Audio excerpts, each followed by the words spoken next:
Yeah, why didn't we get to follow wine and cheese? We wanted to reverse it. We wanted you to have wine and cheese, and then for us to go up. Sorry about that. You have to wait. Actually, Lara was telling me that Boston holds a special place in her heart because she was here in 1990. 500 years ago. Yeah. 500 years ago. She actually ran the Boston Marathon and qualified to do that, so I think that's a really big deal. And when you're younger, it's harder to qualify, so. So it would still be very hard for you to qualify. Yes. I don't think I could run it today, but so yes, I do love Boston. Well, I wanted to ask you a couple of questions. To me, it was thrilling to be able to talk to you again. First time we met was in South by Southwest. But with all the technological advances that we're experiencing, and mobile in particular, and the disruption across industries, how is Visa addressing that? Yeah, so it is truly amazing what's happening because technology has taken off and how so many industries are being disrupted. Electronic payments is not alone in that. Visa created electronic payments almost 50 years or over 50 years ago. And we have always stood for security, convenience, acceptance, ease. And what we've seen is increasingly companies that you didn't even expect have entered into the payment space. So Google, Facebook, and then newer companies that are very niche in nature, Bitcoin, which just blows you away. Bitcoin, Venmo, Loop, the companies go on. And so this disruption has only heightened the bar for Visa, and importantly, heightened the bar in that we stand for everywhere you want to be. So everybody knows that's our tagline, right? Everywhere you want to be. Laura's everywhere you want to be. I got to make sure I'm doing my job as a marketer here. So everywhere you want to be. If we're going to stand for that, which is a tagline, but it's really a promise for us, that means we have to meet consumers how they're behaving, how they want to behave, allow them to pay when they want to, how they want to, where they want to, whether that's on a mobile device or whether that's on a watch. So absolutely, the disruption has affected us as well in a good way. And how has mobile shifted for you with respect to the user experience in their journey? Yeah, so I know just hearing Staples speak, it definitely has shifted what consumers' expectations are. So if you're shopping, like most of you do, you're walking around, you have a mobile device in your pocket, and whether you're looking at a window of a store or you're in a store or you're online, you might be online on your mobile device or online on your desktop, you don't want to think about having disparate shopping baskets. You want that basket to follow you. So omni-commerce is real, retailers get that, and that seamless experience is demanded. And in payments, if you think about it, it's historically been this bolt-on at the end of your shopping experience. And that's honestly not really great. So what we're increasingly seeing and aiding and abetting is that payment experience is seamless. So that consumer has a very easy consumer journey. And frankly, one that, if you think about it, they should demand. So as an example, we launched Visa Checkout, which is our easy, secure way to pay online. Effectively, it's a couple clicks, you're done.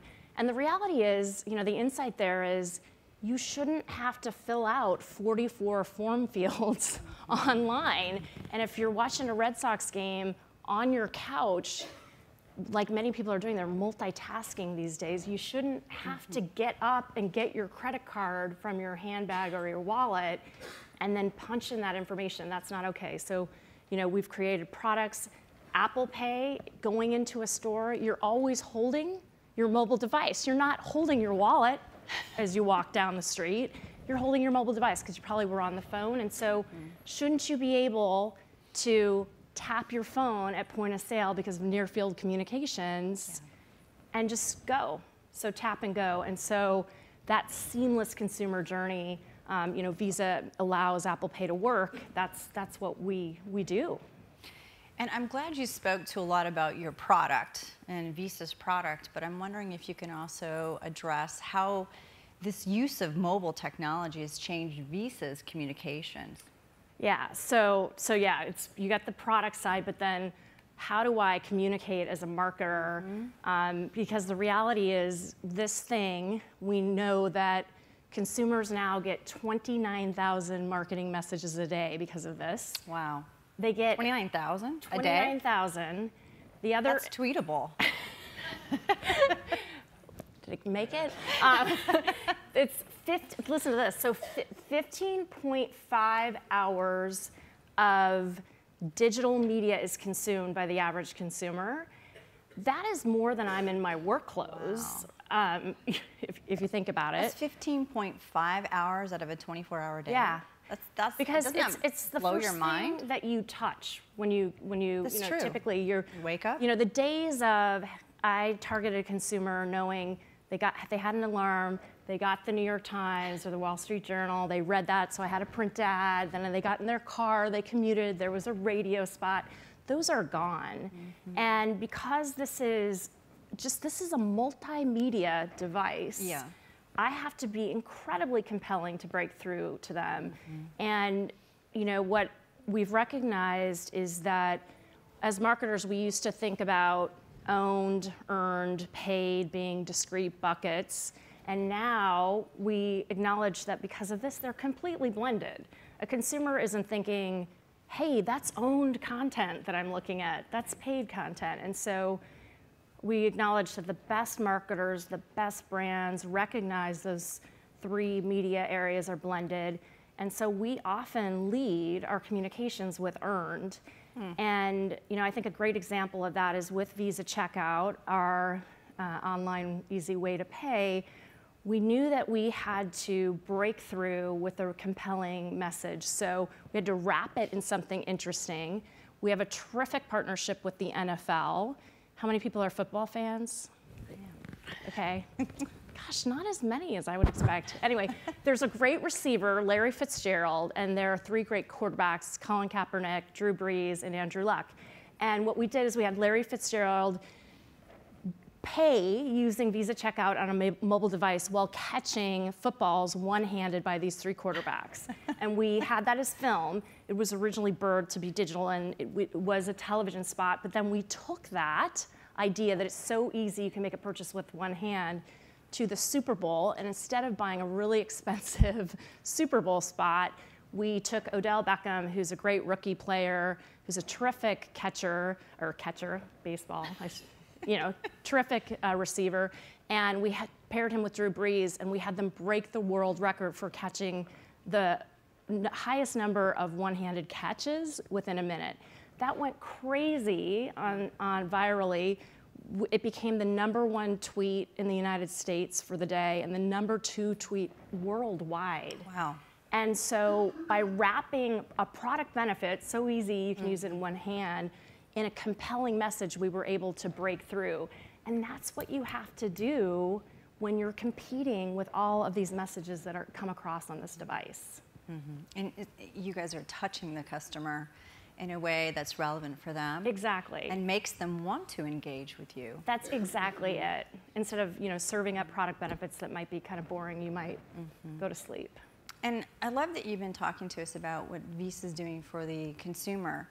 But Visa also works with brands. And so my next question would be, how does Visa help a brand with respect to technology and mobile to create a better customer journey and experience for their own customers? Yeah, it's a great question. We are an ecosystem. We're a payment network, and we are only at our best when we're partnering with banks who offer our products and then merchants who take our products.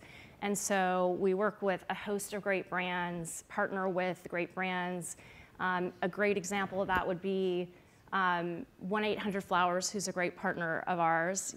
They have a great online experience, but and implemented Visa Checkout, our product, and to get their conversion higher even more.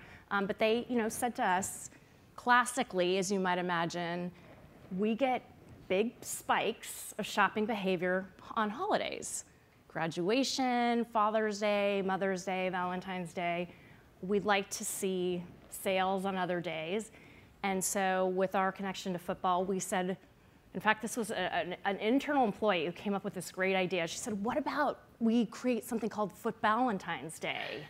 And we were like, that is a mouthful. That's never going to go viral in any, It's a tough hashtag as well. It's a tough hashtag.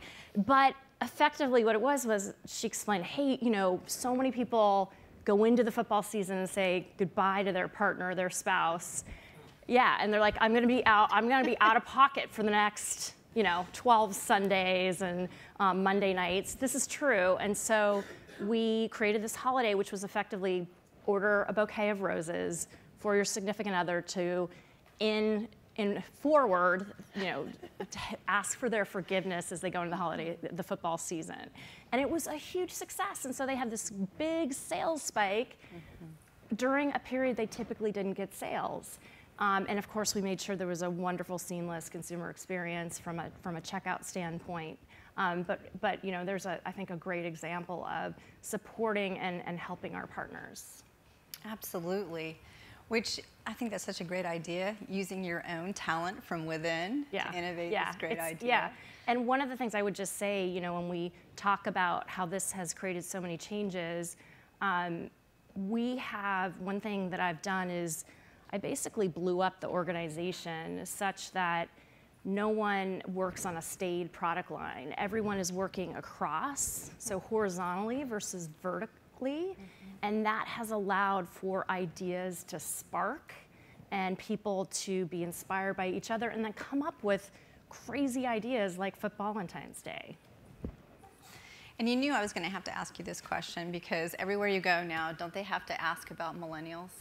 Right? Yes, they do. Just how many people are tired of asking about millennials? I mean, we have to talk about it because the question I was going to posit to you was, with respect to millennials and how we, of course, generalize across the entire population, but they think differently. Yeah. And how is Visa specifically addressing the millennial population? Yeah, I was on a panel recently and I said if I had $1 for every time millennial was brought up, I'd be a rich person. But they are important, and we say they, but they're extremely diverse. So any great marketer is going to do a sub-segmentation on that consumer set. But they're important because in my industry in particular, they are worth $1.3 trillion annually. Wow. So that's the total. So millennials are worth 1.3. Their spend in the marketplace is $1.3 trillion. And they spend $2,000 a year online shopping. So, and that's bigger than any other age cohort. And so that's critically important to, most of us in this room. And they are an interesting group because they were born and raised on this. 85% of them have a smartphone. 83% of them say they sleep with their smartphone. And this is an even stranger stat, and I'm just this weird someone measured this, but it's true, is they touch their phone 45 times a day, which I guess you would touch. It's just a weird thing. I imagine the survey where that question was asked, but so this is hugely important to them. And there was a study done recently where that consumer set said they're more comfortable banking with Google or Facebook than their classic bank. And so we take notice of that. More than ever, you have to connect with them for the reasons I noted before. You have to be compelling. And while not everybody in this room is an NFL fan, another great example is we do have the over-index in watching football with friends and with their families. And one of the things that we did this year as a way to connect with them, again, to stand up these innovative products that we know that they will be early adopters of because of their usage of this, was we used the NFL draft, which was in Chicago this year, and we brought in athletes, some Chicago Bears, but we used them, we filmed them using Periscope, so a new social platform from Twitter, and we streamed them using new ways to pay, including Apple Pay, Visa Checkout, or new EMV chip technology, which is on the traditional plastic. And what effectively that did is it not only got to that consumer set, but it also stands up Visa as an innovative company. Absolutely. And we're constantly doing that. Pinterest is a company we partner with a lot to try new things. We talk to Snapchat, others. We ensure that we have a propensity to be able to try, to test and learn, and not be afraid to fail occasionally when we try these new platforms that we know will connect with this audience. And you know, that brings up another thought, and that is with respect to this new technology and with mobile, is personalization. Yeah. Right, and making it very relevant and very personal. Yeah. And is there anything specifically that Visa's doing? Yeah, yeah, and I love, that's a great question, because how many of you have been online and you somehow clicked on something, then all of a sudden a vacation rental in Yosemite is following you around? So that happened to me, and I'm like, I live in the Bay Area, so I've been to Yosemite I have small kids, I've been to Yosemite a lot. I actually don't want to go to Yosemite, so stop serving me that ad. It's helicopter drones for me. Yeah, My son bought one on Amazon, and now drones follow me everywhere. Yeah, you're this male yes. character online. So we did something recently which we're excited about, is we acquired a company called TrialPay. They are an offers platform. When we pair TrialPay with VisaNet, which is our payment network, you know, we're able to serve you content that is incredibly personalized to you. So we just worked with Pete's Coffee. They wanted to drive more consumers to their stores. And what we did is we served content around, you know, go into a Pete's, buy something, and you'll get United Miles points using our United Miles co-brand card. So that's incredibly personalized. You like coffee, you're a reward junkie, and so that's served up to you. I mean, that is one example. The other example would be, and this is what I'm really excited about as a working mom, is what is real. It's called the connected car. We have worked with Accenture on that, and we actually shared this at Mobile World Congress this year, where you can be driving your car. We worked with Pizza Hut, one of our great partners on this. You can order a pizza while you're driving, have it delivered to your home, you know, exactly the pizza you want, and that's served, you know, it's brought to your home. By the time you get home, you're feeding your family, and this has all been done while you're driving your car. Recognizing, you know, what you personally want, and as a working mom who doesn't want to go home and make dinner, that is personally what I want. So I think the connected car is another great example of that. Yeah. Well, does anyone have any questions for Lara? Yes. Hi, I'm Dylan. I'm with VentureBeat. I have a question. There you go. Thanks. I have a question about privacy and whether that is important to your audience. I mean, you're in the position of sitting on way more data than the average marketing pro, because you've got credit card stuff and you can correlate that with all the social stuff. So how important is that to your customers, and does that vary based on the segment? Yeah, so it's critically important to us. Security is #1 for Visa, and everything we do, and importantly with these new technologies, we ensure it's secure. And so one of the things that's important to know is we actually don't have individual cardholder data. We have aggregated data on purchasing, right? We don't carry you as a cardholder who banks with Bank of America, et cetera. It's your bank that holds that. We have just anonymized data. Now we can pair that up with, like I was mentioning with TrialPay, but we do not have your unique information. And with that said, you know, so it's very important. Then secondly is every new payment that we offer up has, importantly, unique security measures. So with paying with your mobile device, there's something called tokenization, which we offered up to the industry such that your number is not being transferred. It's not the number. It's basically false information or coded information. Well, thank you so much, Lara Balazs from Visa, the SVP of North American Marketing. I wanted to really thank you for being willing to be here today, and thank you all for being a great audience. Thank you.